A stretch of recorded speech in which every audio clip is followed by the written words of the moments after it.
Telling you also, one of those cheat codes for playing better in tournaments is having something to keep yourself distracted while you're waiting on the group ahead of you. This is one of those holes here in hole 10 where sometimes you'll be waiting on the group ahead of you. Homeboy just played through us after throwing in on us on the last hole without us clearing him. You know, that was a bogey on him, but it's all right. But we got this box balling to keep us ready, keep us active, keep our mind sharp and distracted, which sometimes can be a good thing for a lot of us. I don't normally go crazy on this hole, but when I do, I throw the Page Pierce drive and go yard on a hyzer flip. This one makes me feel at home, like I'm at Roy G, so I've always loved this hole. See if we can maximize this drive here.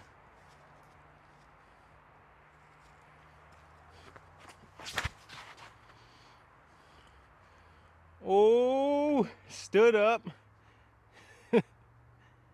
And it cleared quite some distance, but it's gonna be left, and that's why I normally don't throw a driver here and go with the fairway. PSA, pick up your damn trash. So I'm gonna go tournament play now. Toss this Athena out there and show you guys how to really play it.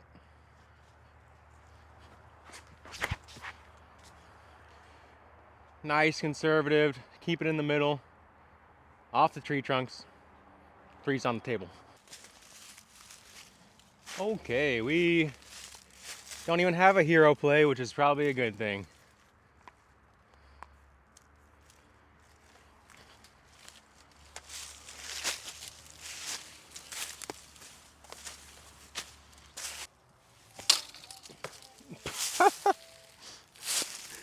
Oh gosh, y'all. Am I playing the course or am I across the river at the zoo? I don't know right now. Save it. Oh, so on the money. But if there was a flag waving up there, maybe we would have caught it. Nah, pipe dream. You know what? You guys are welcome. I'm enduring the pain of this bogey right now, so that you guys don't have to. Like earlier, I was saying on hole 7 how, oh, you know, you can throw repetitive shots, throw smart shots, smart game plan, blah blah blah, and then I go pedal to the metal here, and I pay for it. You don't have to do the most to score well. Play repeatable, high percentage shots, and swallow your pride sometimes. Don't throw the drive. Ooh, having a disc like the Luna in the bag for a hole like this. Licking my chops. Power grip.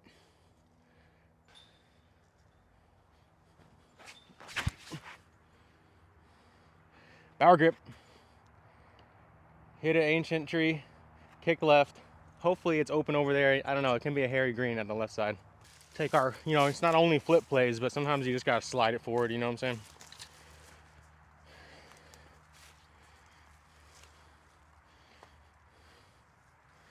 Got this thing kind of in the way of my normal stroke, so I'm gonna get down to a knee so I don't have to change up my arm motion.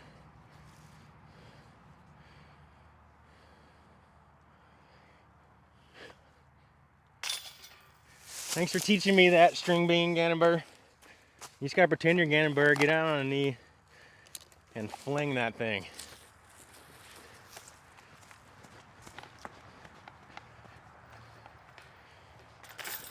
Birdie.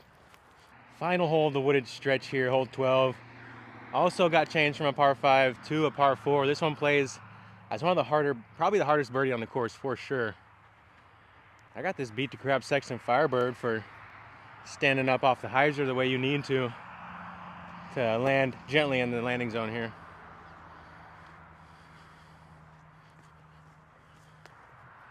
That 2017 though? I can barely even see that thing anymore.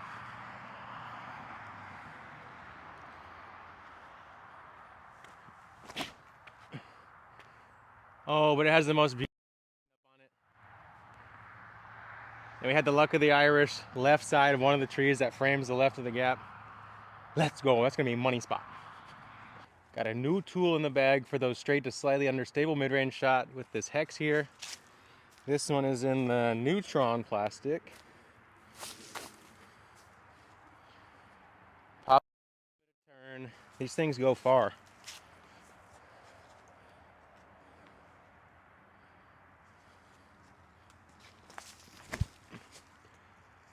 That feels so good. I think I just literally based it. My assumption is that thing is less than 4 feet from the basket, but we'll find out. Slightly further than I assumed, you know, so don't make asses out of you and me, I guess. No problem though. Birdie on 12 always feels fantastic. It used to be an eagle, so I'll take a cool feeling birdie. I'll never forget the torture that was 2022 Brazos or Waco tournament where we played in the absolute frigid temperatures. There's a little reprieve in the woods, and as we came out to the open, you're getting blasted by like a 22-mile-per-hour Arctic headwind, and you had to. There's people literally hiding behind the while the group in front of them was throwing, and yeah, those were tough times. I never had my brain start shutting down because of cold in the tournament before, but new experiences. Yeah, and it was raining too. It was brutal. Here we are back in the open. This time, little to no wind to speak of. Mandatory, keeping us away from the road here, forcing us left, 4 tree trunks down. You'll see this one get two'd sometimes, and I definitely like trying to get it down there. This ESP nuke, shout out to Paige Pierce, is about to help us do the trick.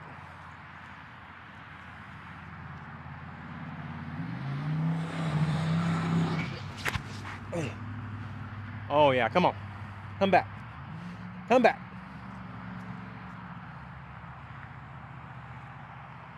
I don't know, I never saw it skip back at the end, but that was a nice long line towards the restroom. Hopefully in bounds, I think it is. Okay, here we are. Let's see how far we got. No, it don't matter. We're in long jumper range, so I'm gonna send it.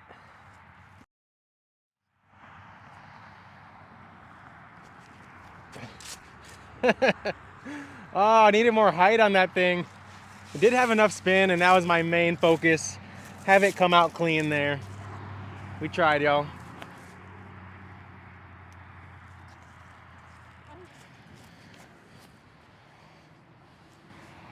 Oh, I know I got about 97.5% of you guys, and the ones that are not are probably some kind of robot account.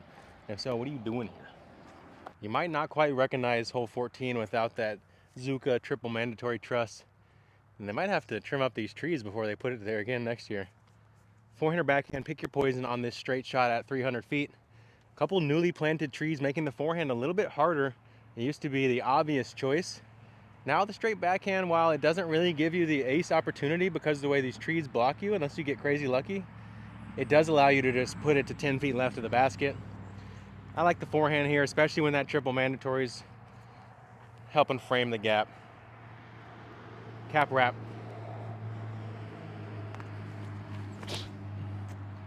A little bit of flex. Let it skip back, hopefully. And that was a very conservative shot to beat that little skinny planted tree. You really have to test it if you want to ace this one, but I'm okay with just birdieing out. Give me them.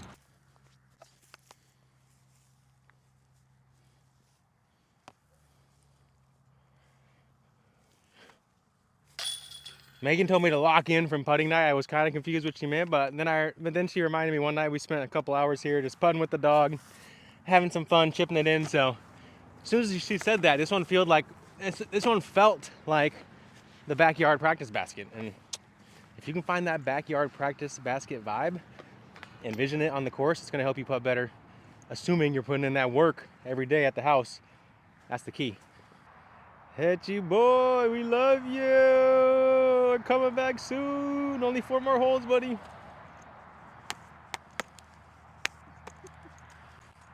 Hole 15, the electrical box hole. Is it a par 3? Is it a par 4? Let me know in the comments below. How do you feel like this hole should play? No, we don't play this one. Megan's right. We absolutely do not play this hole anymore. They added the new par 3. We're going to play homage to this hole. Now this is like the vending area, I think, and where spectators come into the course. So because of that, we're going to go bombs away, though. Try to get the 2 on what used to be a diabolical par 3/4.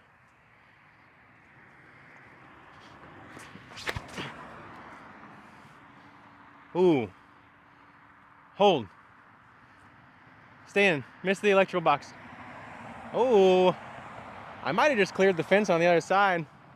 That was like a medium large shot. That was good. Not quite out the corral here.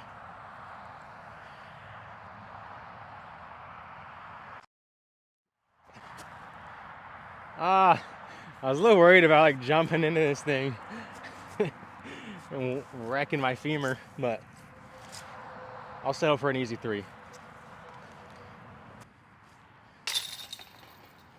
This green used to be one of those simple but nervy ones. You got people driving in and out. The wind is always whipping here, but no longer do we have to step up to 15 and not necessarily roll the dice, but it does feel a little bit like a controlled slot machine in a way.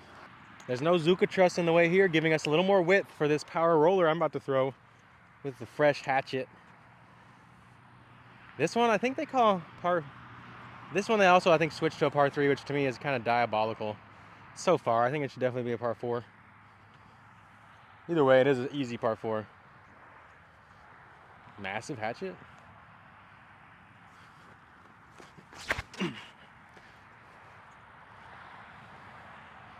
Okay, landed it out left just to make sure it didn't risk going right OB, and I definitely was really safe on that. But we covered most of the distance, and it's a wide open approach from over there, so I'm pretty happy with that. Fade, buddy. Try to chip it in, you know. Tried.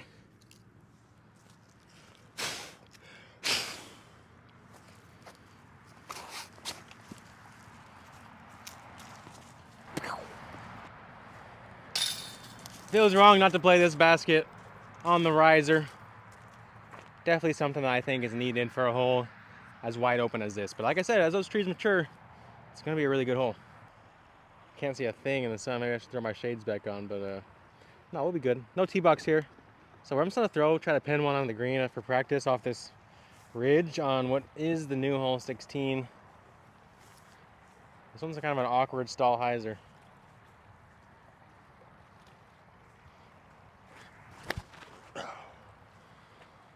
That Halo Boss is so beefy, perfect for a job like this. And I think I just aced it. Let's go see. This hole is looking straight up jungle-like in the current state of affairs. I still think they really need to clean up this gap for the players who don't have the huge right-hand backhand hyzer. This hole is honestly trash because this middle gap just isn't really super repeatable. There's all these limbs as you come in high, and then the low shot doesn't give you a chance at birdie. I'm interested to see if they're going to continue playing this hole or if we're going back to playing old 15.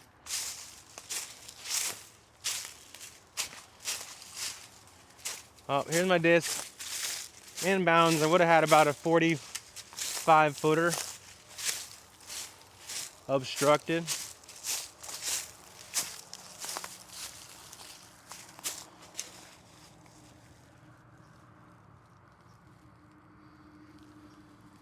You never want that moment on a disc golf course where it's brown and you got to smell it to see if it's dirt or not. You know, that's always a scary moment. Fortunately, just dirt. But a little bit of a clay mix, definitely a little scary there. A little scary. You want to check for me, babe? Oh my God, I'm sorry. 17. Honestly, one of my favorite holes on the course. Definitely a tough one mentally. You got to play a shot out here, avoiding the out of bounds left of the cart path or walking path. Have the disc fade back right, whether that's a turning shot as a right-hand player or some kind of a quick flipping roller, which gets a little crazy, but definitely puts you in a really good spot if you throw it right. Forehand's going to be the elected option for most players that are right-handed, unless you're Jared Stoll or one of the Wolf brothers popping that tomahawk going for the 2, which people do get the deuce on this one if they have a big enough overhand. I've always liked the forehand here though. Playing my stiletto. Looking for some skip back to the right.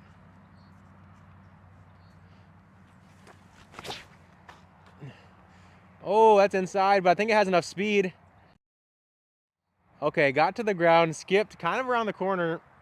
Let's see where that ground play brought us. I feel a little sketchy about that one. Might be inside, out of bounds. Oh my gosh, I'm in bounds thanks to whoever drew this line the way they did. They definitely could have wrapped it around the brush here, but I'm in bounds due to whoever chose that line when they ran the straddle the Brazos last week, so I'm playing that all day. The infamous Peninsula. I'm gonna go Bulbasaur Watt because I gotta go a little Texas turnout.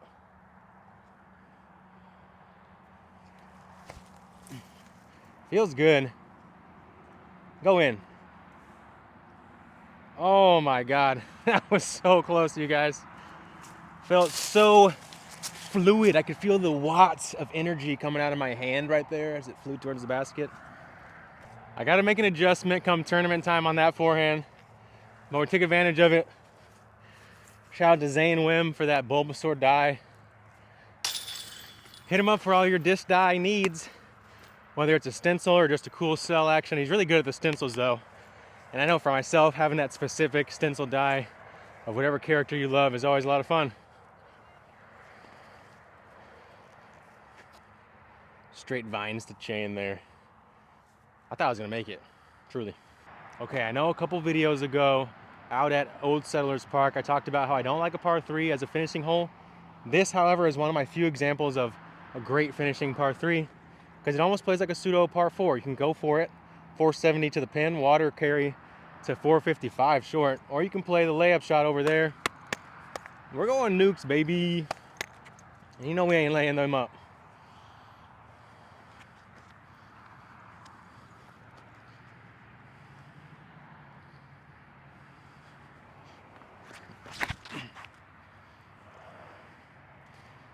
All right, there's some good height there. Carry back. Give us a little skip. Circle one putt, and we got some 3 Finnish friends across the way. They cheered us on. Let's go. Hyvä heitto. Part of what really drew me to disc golf right off the bat was just I love being out in nature, enjoying the sights of a nice great heron, farming them fish out of the pond, and just enjoying the breeze coming off the Brazos. Can we finish with that too?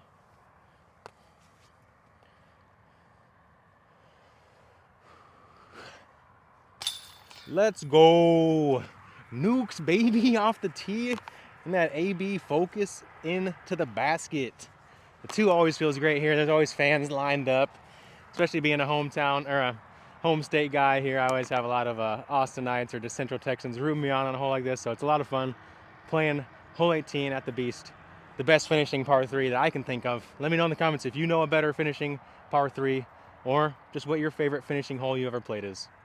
I'm Connor O'Reilly with Team OTB Discs, Loot Bags, and Team Cardinal Disc Golf. And you're the best fans in disc golf. And that's why you already hit that like and subscribe. And you're going to go share this video with a friend who you think should come to Brazos East and try their hand at this amazing dichotomous course. You know we can't get out of here without saying that word.